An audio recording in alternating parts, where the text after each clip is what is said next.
to From Tree to Book Writers Group. We are your panel. I'm Eliwood. I'm Anna. And I'm Overlord Supreme Cat Queen, Sam. This podcast is for writers anywhere on their writing journey, because no matter where you are, as long as you're writing, you're not writing it wrong. We're going to do a little chatting about writing, share what we are working on, and play some fun games. Then at the end of this chapter, we're going to keep each other company during a 25-minute writing sprint that we hope you'll join us for. Although you can always skip it if you want. What is everyone drinking, and what are you drinking it out of? I'm going cheap and easy this time. I'm just drinking a seltzer water from the can, but it is blueberry flavor, so. Ooh. I am also drinking a seltzer, and I'm hiding the brand label because no one paid for this endorsement, but it's cranberry lime. I am just drinking water from my Owala. No, don't drop the brand name, Sam. We gotta wait for the endorsement. Brand name. We were just talking to them too. Hi, not sponsored, but if you want to sponsor us, please feel free to reach out. We are shockingly affordable. Other business we should talk through? Anyone else having poltergeists? I am not having poltergeists at this moment, but we are heading into the season where it's definitely a lot of, was that the wind? Was that the cats? Was that something else that I'm not going to acknowledge? Yes, that is fair.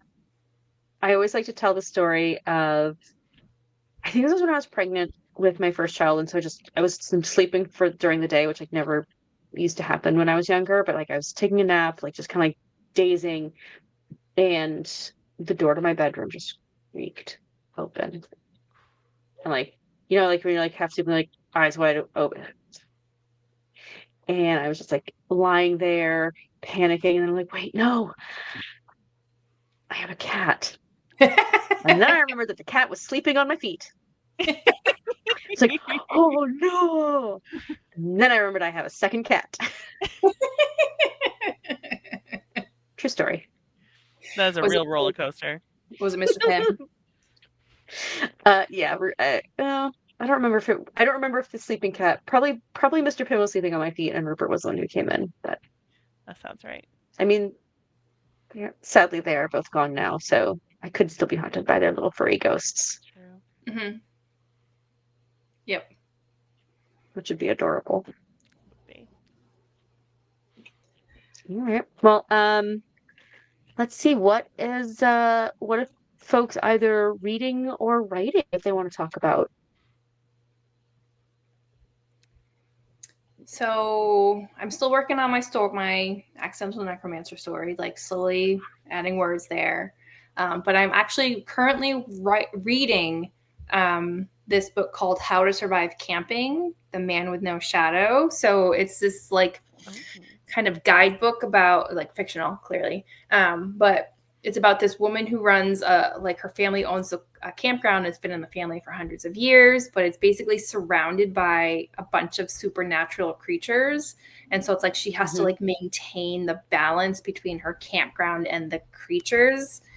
And so there's a whole ton of rules that all the campers have to follow when they're there. And it's kind of the story is what happens when they don't. It's fun. I wonder, did the author come up with this idea lying in a tent in the dark by themselves? Their brain possibly just, not stopping. Right. As the horrible ideas came to them. That's how I would cope. Oh, 100%. And I feel it's also it's appropriate for this writers group because I believe the author just started posting the stories on her Substack. And then was discovered and now it's a traditionally published story. Oh wow. That's really cool. Right? It's interesting the ways that how you get published changed. Yeah. The different avenues that exist or are being created. The internet is a whole new world than what publishing was when we were growing up. Yeah. Yeah. I can't remember if it was Substack or Wattpad or something like that, but it was some just kind of. Wow. Yeah. So I'm that was really cool. I mean, that sounds fun. Yeah. Right up my alley. Right. What about you guys? I am currently reading. I can actually show you. The Buffalo Hunter. Oh Ooh. yeah, I'm partway through that one. Yeah, I've just started, but I'm really liking it. It's by Stephen Graham Jones. Um, yeah, I'm He's really liking fantastic. it. This is my first book from him. And yeah, just his prose is gorgeous. And I think I'm only 2 chapters in, and I'm already like, Oh, my it's so God, good. what the hell is going on? Like it's So very good. I've been excited to read that one for a while. The other book of his that I read, is it Only Good Indians? Mm-hmm. So the other book I read That of his sounds a right. couple of years ago, it scared me so much that I have been like putting off reading any of his other books. Like usually when I read a book by an author that I like, I'll go out and find all of their other books. Like that's what I did with T. Kingfisher. But I read that book and I was like, so good. I can't read any. I'm not ready to read any other books by him. Like it was really, it like was haunting. Um, but I finally started reading that one as well, Ellie. So we'll have to check Uh, in when you're a little further along. I'm still only about Absolutely. a third of the way through, so I'll It is we'll check my in a little my bit. my only complaint about this book, and this is like it's not even a complaint. It's so rich and dense that I can't like plow through it like I Yeah. like to do. Like I have to sit and read it. Like it's and Hmm. there's just so much. Like he does so much with one sentence. It's incredible. Yeah, he's an incredible writer. He really is.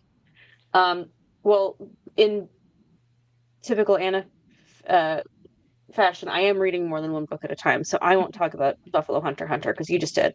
But I'm also listening to an audiobook right now, Spinning Silver by Naomi Novik, which I Oh, highly recommend. I love that Um, book.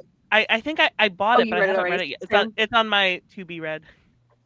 It's so good. I'm loving it. It's uh feels very much like a fairy tale in some ways, but it's also very real.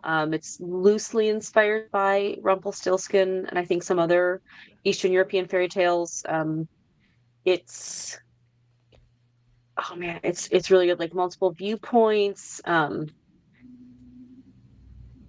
like the rules of magic, repaying debts, and the woman who's performing the book, and of course I don't remember her name, I didn't write it down, is really good. Like she's doing a really great job performing the audiobook. Like um it's funny, like a good audiobook performer can really make or break.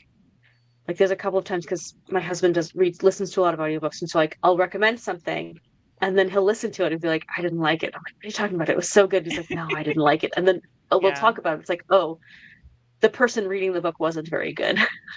Is actually it sounds like the person reading it was like doing the pacing wrong and making the wrong interpretations because like when I read it on the page it sounded good to me. So I Yeah. highly recommend Spinning Silver, and I think the audiobook is great if you are an audiobook person. Awesome. Yeah. Excellent. All right. um what are we talking about today? Ooh, okay. We are talking about world building today, which I feel like the two of you probably have a lot to say because you have built some pretty impressive worlds. So, like, let's talk about what is your process? Where do you start? What do you think are the most important things to identify for yourselves and for your readers when you're building a world? Go. This is such a good, meaty, delicious topic. This is a 7 course meal for me, and I think Sam probably feels the same way. Yeah. Yeah. Sam, what is your like initial process for like you do you start from a world or do you start with a story and then build the world around it? So it's I think it's been different every book. Hmm.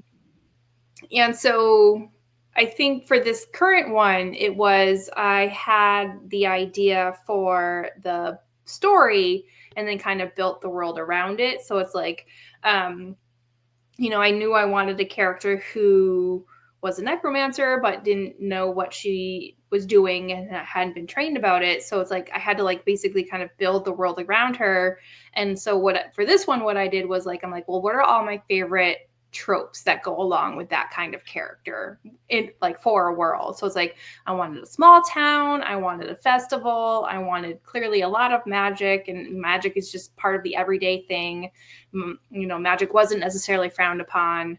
And then so like, kind of from there, it's like, well, okay, but like now I need a little bit of a magic system. And do I really want to define a magic system, or do I want to kind of leave it vague and nebulous and just kind of it exists in the world?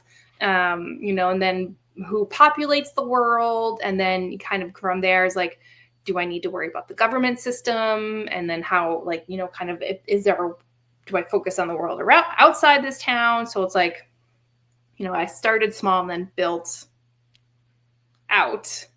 But for the story that I was working on before, I basically had the world first, where it's like I knew I wanted some story that existed in some form of like an afterlife, but also like contemporary. So it's like I didn't have to worry about the contemporary because I knew that, like, we live on that. But like I had to build the whole afterlife, and so I built like that world, and then came up with the story about how to kind of connect the two.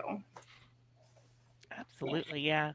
I find I like you, I think it really depends on the piece, like what I focus on more, but I have definitely found that like my world will inform the characters, and the characters in turn inform the world. And one of my big brain moments as a writer, one of the things I figured out about myself in my writing process is that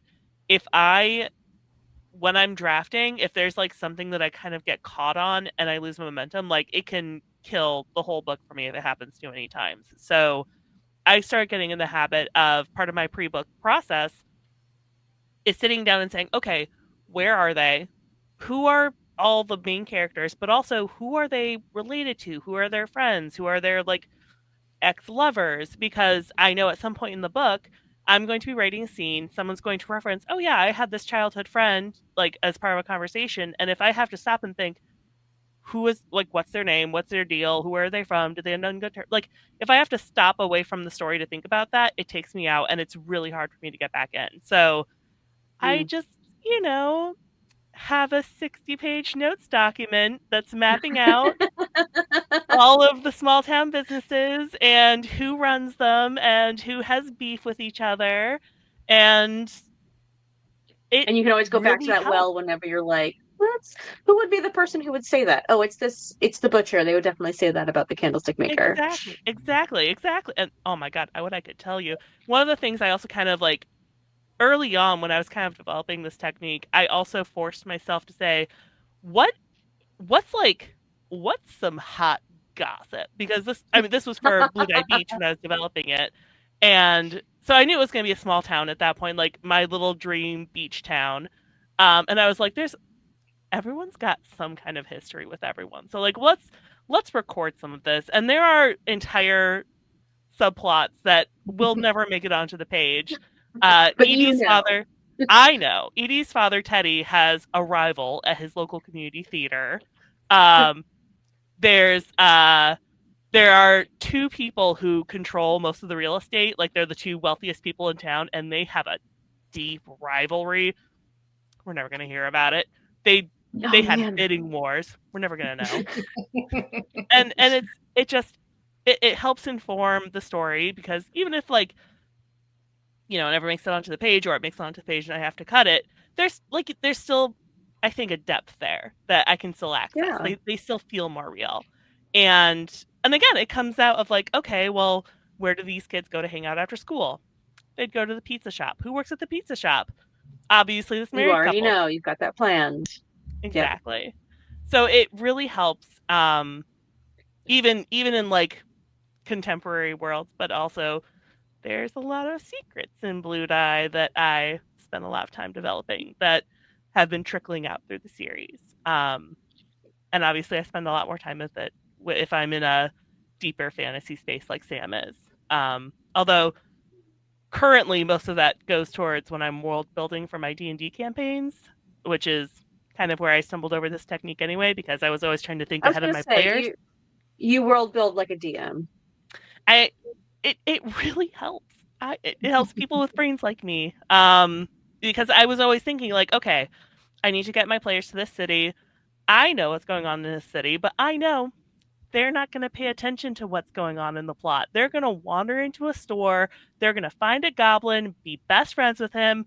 Let's just try to stay a step ahead of that. I've already got your goblin name. I already got your goblin problems. Let's deal with the goblin before we deal with the plot. Let's just accept it and move on. And that also usually works, except then they look past the goblin into the tabaxi on the other side of the room, and I'm like, well, I guess this is off the top of the dome again. So it's so funny because I feel like I do it the exact opposite way. Like I don't plan out, and then I guess it's the pantser in me, but like I will be writing, and honestly, I delight myself all the time when I'm like, oh wait, I need to have a servant in this scene, and then I create the servant, and it almost always ends up being one of my favorite characters. So I'm like, oh, the butler is gonna have to find this. His name is Mr. Tinyway, and then I like am writing about what Mr. Tinyway does and how he talks, and like, and as I'm writing, I'm like, oh, this is the kind of person he is, and I'm discovering this character in real time. And it's like I'm telling the story to myself for the first time. And Mr. Tinyway is way too old. He should have retired a long time ago. And there's a footman who is just like a gigantic baby, and like the comparison between like the super old butler and like the tall baby faced like 16-year-old footman trying to help him, and like how did this kid get, like, whose nephew is he, like I'm like telling the story to myself as I'm discovering it. Yeah, I don't know. I always like am delighted by the things that pop into my head. I'm like, oh, this is a new thing I just found. It's like a tasty little treat. And then I go back and I write the second draft, and probably there's more things I have to flesh out around them. But yeah, I love I love finding new things as I'm writing. But of course, it does get me in trouble if I can't think of it. Yeah. Well, then you're stuck. It does stress me out. I think, like, I mean, like, I'll definitely discover some things, and like I generally have enough pre-planned structure around them that like I take away that stress and anxiety for myself. And then sometimes one of my main characters will gain a twin sister in the middle of a sentence. So I just sometimes it just happens. It just happens. I'm still waiting for the triplet. We're on draft 7. There's another 4 sisters that I owe. Oh my god. The one thing I have found that I will often plan out in advance is room layouts, house layouts. Like, I think because I'm very attracted to the haunted house trope, I need to know what that house layout actually is. So like not the current work in progress, but the one I was working on before this, I went through multiple drafts of creating the layout for that house, and not just the layout, but what was the original 16th century manor house, how was it expanded and when, and what the Georgian period, because I needed to know what was the older part of the house, because that's where the ghost was, and like I really needed to like know like what parts of the house were built when, for sure, and like how they connected. I actually use there are a bunch of free software for like room designing. Like if you're like planning to get like furniture or like build a house, I guess, like I will definitely go through and like I have spent so many hours building out different buildings, and some of it's for Dungeons and Dragons and some of it's for Ludi Beach and everything in between. Yeah, I do find having a map of the town really helpful, especially like once my character starts venturing out into the world. Because, you know, one of the things that I just focus on is like, I have a bad memory. Like I'll write something, and then if it's not somewhere else for me to reference, I will forget that I wrote it.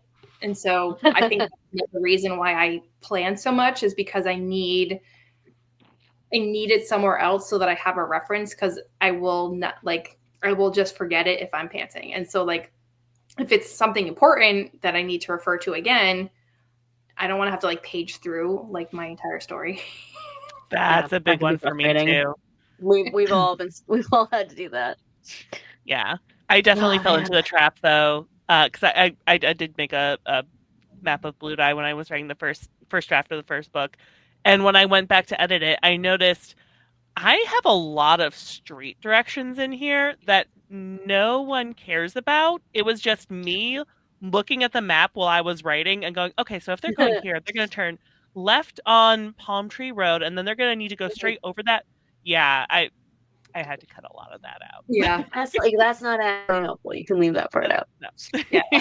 I think that's also where I struggle with like writing is like in the first draft, I find myself like writing all of those types of things. Like they walked to the kitchen, or they did all the steps to get to where they need to go. And I'm like, they don't need, like, readers are smart enough. They're going to figure it out. You don't need to like hold their hands through every motion that your character makes through this world. Like, just, I think that's definitely, though, I think the iceberg that as writers we have to build on, because the reader never needs to know all that, but you as the author needs to have all of that straight in your head, because it's one thing to like leave spaces as long as the structure is well defined enough to understand where everything goes.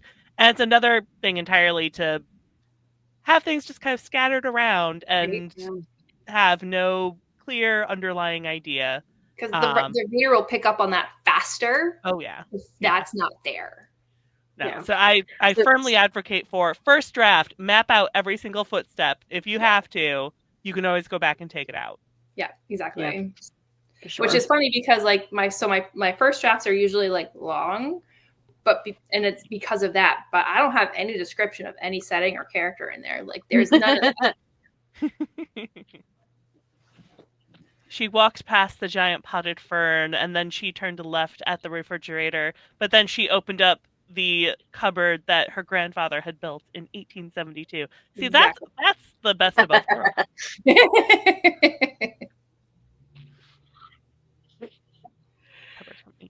And it's haunted. Mm-hmm. And it's haunted. And it's haunted. Wait, am I writing this? Well, should we play some fun games? I would love to play some fun games. Let's do it. Ellie, I think you have a game for us. Do you want to tell us about it? Yes, I begged for some indulgence for this game. I'm sure it's not a concept I came up with, and I'm sure it's called other things, other places. I know them as title hinges, and it's basically where I will give you guys a hint that is two movie plots mashed together.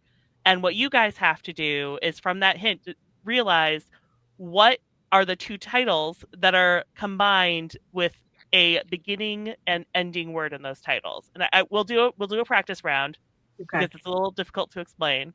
So, for example, I could tell you guys, Nomi goes to Las Vegas to live her dream of being a dancer in the City of Lights, only to discover her entire life is actually an elaborate lie disguised as a live streaming television show, which would, of course, be The Truman Show Girls. Oh, see, I was like wondering because like I knew it was Showgirls, but I was like, but the Truman Show, like how because I had it backwards because it can get a little tricky. Okay, so I have to remember like the description is not always in the same order as the titles. I tried to make the descriptions be in order, but I couldn't always to make it work. And I will say some of these titles they are also books or other properties, other media, but they do have movie versions. Okay. So if you're thinking, wait, that's a book, there's at least a movie. Okay. So you guys want to try the first one? Let's do it. Okay. A young mouse is trying to get along with his adopted family while taking care of a talking plant from outer space.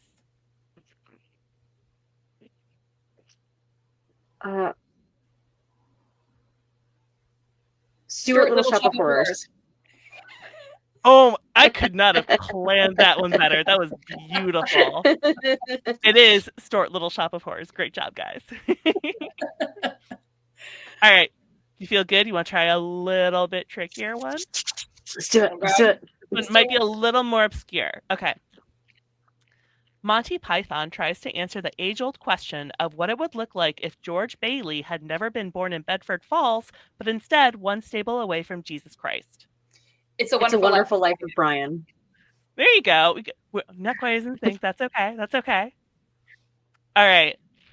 Here's number 3. Let's try and do this one at the same time, Sam. Let's see if we can do it. Okay. I think you guys can do this one at the same time. Okay. A British school teacher is hired to go to Siam to educate the royal family, but instead gets a cryptic and threatening message about a murder she may be trying to leave in her past.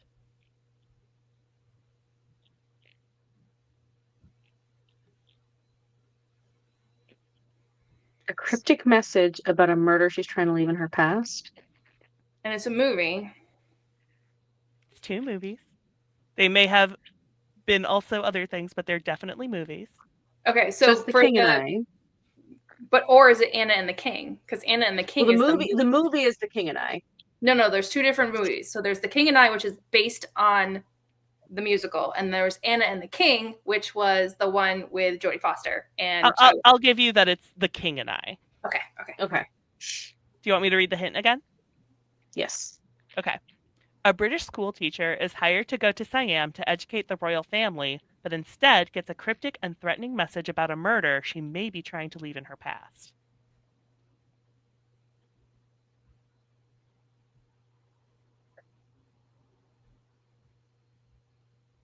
Who's in the second movie? Give me There's a couple versions. They actually just did a remake.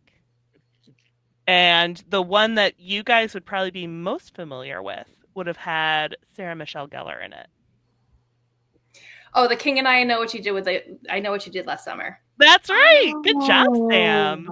Yeah, I Know What You Did Last Summer. Which I feel like there's another story that's like The King and I Know. Right? Like these create like fun little All right, so this one is probably going to be the hardest one, so that's why I left it for last. Oh, okay. All right. A scrawny guy from Brooklyn allows himself to be injected with a super serum to defend his country and also escape his humdrum life as a telesales operative with a wife and daughter who are rapidly losing respect for him. Captain American Beauty. That's it! What do you guys think? Were those that was fun. That was a lot of fun. That was very fun. I definitely oh, sorry. I was gonna say, I think we should do that one again. You should come up with more. 100%. We should do that again. I was sitting on my couch, like just far enough away from my DVD shelf, and I was like, what movies are over there? What can I use? So this was I truly suffered to put this one together, and I'm willing to do it again. Okay. Nice. I really like those. So I'm glad you guys like them. Okay, wait. I just thought of one. Okay, Ooh, okay. I'm going to try this one. Oh, wait, no. I don't know if I can know this one well enough to do it. They're hard to do live. Okay, I'm going to try it. Okay. An adorable mouse is separated from his family after they've left New York City to venture into the American West. American Tail, 5 goes west, Westworld. Thank you. Yeah. Oh, I messed it up. Oh, that was good. That was good, though. For On the Fly, that's really good. Mm-hmm. Thank you. If I'd had more time, I could have actually gotten the right movie. That's why I spent a whole 20 minutes preparing. It was a good 20 minutes well spent. Mm-hmm. I agree. Thank you. Definitely. We can definitely revisit this. Well, oh, goodness. Yeah. That was really fun, Ellie. Thank you for putting that together. Shall we write? Let's write. I'm ready. I'm pumped up. Let's do it. I'm gonna work on writing the King and I Know What You Did Last Summer. I am like very something excited. There. All right. On your mark. Get set. Happy writing. Happy writing. Happy writing.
And that's 25 minutes. We hope you had a productive writing or brainstorming session, whatever creative thing you were doing. We hope it went well.